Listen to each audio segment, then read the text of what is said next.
When your soul starts asking the big questions, it's not looking for answers, it's looking for truth. Welcome to Energy Alignment for Entrepreneurs, where we help driven people find peace without losing their edge. Today, we explore how deep questions actually make you more present, why spiritual confusion can be a gift, and what to do when you're questioning absolutely everything. Okay, we'll start with the quote. When your soul starts asking the big questions, it's not looking for answers, it's looking for truth. What would we define the big questions as? And I would start with when you're asking yourself questions in relationship to structures of life, meaning that you're not, the things which previously consumed all of your energy, um, ambition, goals, desires, you know, those three: ambition, goals, and desires. When your own accumulation of your ego, Justin, whatever your name is, when you're asking questions that aren't just about playing a limited game, right? More money, better car, different colors, more ladies, like that sort of stuff. When you begin to ask real questions, big questions, for example, when I was like 6, 7, 8, 9, 10, I don't know exactly. I just know my mind was asking, what am I doing here? Why am I here? How did we all get here? And maybe you were like that when you were younger. Maybe you weren't. Maybe it happened a little later. I don't know. But in the context also there is phases. Like I went through portions of my life being very soulful, then ego growing, ego getting dominant, desires, ambitions, goals. That's all I cared about for a period of time, right? And then you integrate it all and you realize, okay, so I do have preferences, I do have talents. There are things related to my identity that matter in how I move through this world, right? You have to be dancing with both. Too spiritual, and that's a problem. Too materialistic, and that's a problem. You integrate, right? And the integration is sort of what we're talking about here. That's a big question. How do you integrate spirit with success? Yeah, that's kind of a big question right there. How do you integrate spirit with material success? Well, let's look at the implications of spirit and the implications of material success, right? Because if you're looking for truth, it's almost not a looking, it's not a seeking, it's not a searching for truth. It's a, oh man, I've stumbled upon a certain state of consciousness, a level of awareness where I'm able to observe what most may not be conscious of. Yeah. And that is, right? Spirituality is essentially, if we were to give it a real simple definition, it's the transforming of the unconscious into conscious. So the things which were previously deep within your being, things that you had forgotten, things that are profound yet abstract. You just start to notice that they're arising within your consciousness. You start to be aware of the fact that you're thinking and that you are the one who's thinking, but that you're also the one who can observe your thinking. So then you just kind of get to this point where, are you more the one who's thinking, or are you more the one who is observing the thinking? And you really see, I'm like, I'm both, right? So then you ask questions. So what does this all mean, right? If I am both the sky and the clouds, well, what's going on here, right? Why am I here? Well, you see, the fact is that not every human is at the same level of consciousness. And some humans are very just in the material. That's like all there is to them. There isn't a observing of their thoughts. They are their thoughts, they are their reactions, they're just the clouds. They haven't realize that, there is the yin, there's the yang, there's the black, there's the white, there's the clouds to the sky, there's the masculine, there's the feminine, there's the unseen, and there's the seen, right? Until an individual starts to ask questions, none of that is going to be relevant to them, right? But when you ask powerful questions, the truth just seeps out of your pores. I'm not saying that I'm a walking truth guy. I'm saying that you can't unsee what you've seen. You can only ignore something until you can't hide or run from it any longer, and then you're forced to look at it. And that's God right there. So a lot of the times the ego has an essence of material force. You know how God works? God will bring you some spiritual force where God will plant situations in your life, trials, so that you get stronger, right? I know you've probably heard that quote where it's something like, you know, you ask for flowers and God gives you rain. It's like, what do I do with this? Yeah, you don't just seek and want very mundane things and then you get a box come out of the sky with the things that you wished for. No, the world is so much more deep than the logical mind wants to perceive. And the the amount of variables involved in asking the right questions, it's kind of like, man, that's why I'm speaking structurally here. I'm not going to tell you what questions to ask. I'm not going to give you scripts or formats or outlines or how to ask questions. It's kind of like, can you feel the place in which the question is arising from? Can you understand the level of consciousness that you're probing through, right? If you're wounded and you have an idea, right? A mind created idea that a specific situation is going to solve your wound. Can you understand how shallow that is? Can you kind of feel that there isn't any answer for your life? That the essence of you living the right life is going to be continuous, it's going to be ever changing? Can you kind of understand that, you know, as within, that's what you create outside? And so you start to look at the micros in your life and you realize the macro is created via the micro. The small creates the big. The snowball starts small, it compounds. So every seed that you sow, everything that you do, you're creating. And I'm not saying be perfect. I like nicotine, it makes me cough. Like, that's how do I put it? You know what I mean? Like, am I doing something necessarily healthy for my vessel?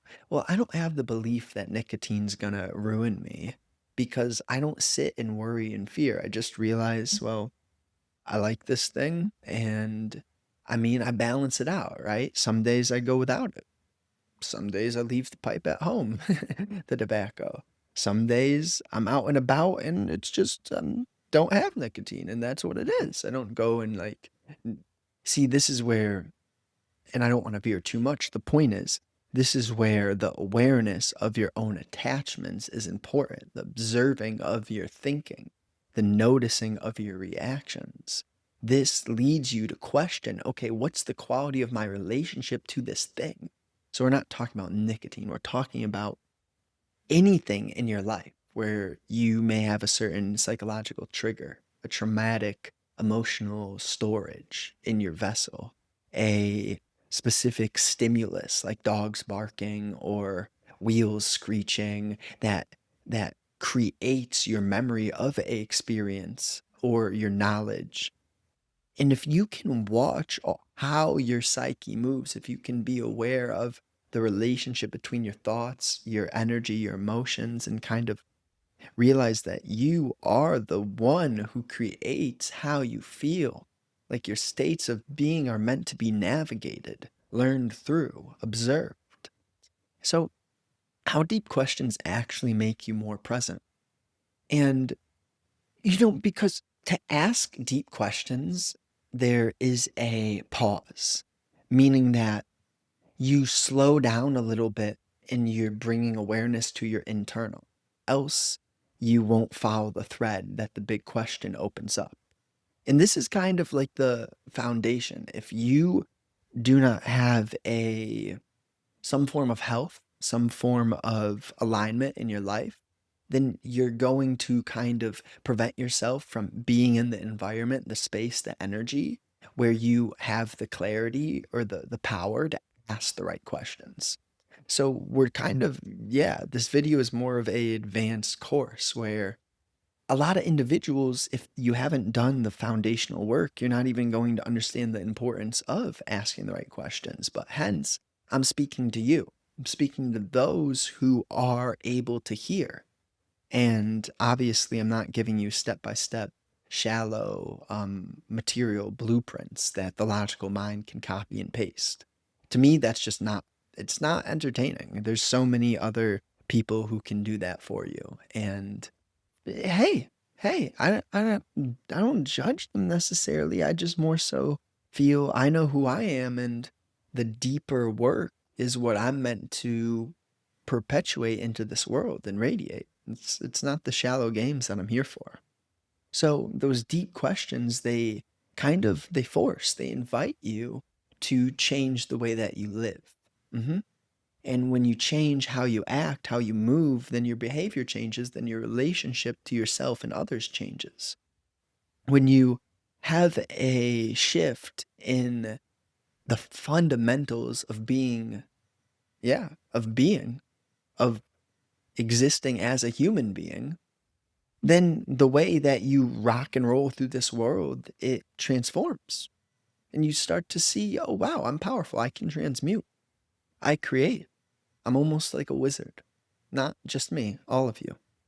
There's so many different archetypes, but fundamentally we all have power. And that's what I'm talking about is you asking the right questions so that that power is seen. So you awaken to your strength because you're strong, but I can't get you to believe you're strong. I'm here. I'm just going to tell you the truth of how you awaken to your own strength because I'm not here to motivate you. I'm here to give you the tools that you need to learn, to learn, right? Memory is not learning. Learning is change. Learning is change in behavior, change in awareness of thought, change in aura. That's learning as a human being. So, why spiritual confusion can be a gift? Well, hey, the trials, the tribulations, they can be confusing, but it'll lead you to the brink. And when you're at the brink, you're going to look at yourself. When you look at yourself, you're going to ask good questions. When you ask good questions, hey, come on. When you ask good questions, the depths of your soul will have light shined upon it. And when the things which you've been hiding, things which you've stored deep within the woodworks, have light shined on, then the darkness will naturally kind of perpetuate into the environment. And when you release the darkness, then the darkness can be changed. As you know, for example, it's just how your skin and the same mechanism in how your skin tans, right? When the sun's shining on your skin, well, the skin may be the metaphor for darkness, right? It's not tanned yet. So it's a little confusing, this actual metaphor, but just stick with me. Inevitably, the tone of your skin changes. Same thing with the darkness within you when you attend to it, when you look at it, when you notice. Just as your skin gets tan, right? The darkness changes into light. So it's kind of the reason why I said it's confusing is because the skin is actually getting darker as the sun shines on it. It's getting tan, quote unquote. But as the sun, as the light shines on the dark illusions, the things stored within you energetically, they transmute into light, they shift. And when you're no longer holding darkness within your vessel because you're doing the work, then naturally your baseline aura changes. And that's like, hey, you don't really have to believe, you don't got to be woo woo to understand what I'm saying. Like, sure, I may speak psychologically, philosophically, metaphorically in parables and maybe with like an ancient tone, but this stuff is super straightforward. It's just like, what level are you playing your life at is essentially it. And Like, I could talk about a lot of different things, but this is what I'm pulled to talk about. So, hey, hey, there's that. And what to do when you're questioning absolutely everything? Please, I'm going to keep this short because we're already at 15 minutes. I'm just going to say if you're questioning absolutely everything, you need balance in your life. Let's say that you're really in a spiritual trial right now. Well, then please do things that keep you practically sane.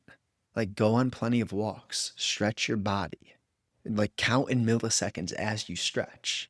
Um, Go work out, play with your dogs, clean your house, organize your room, paint the walls, make your house beautiful.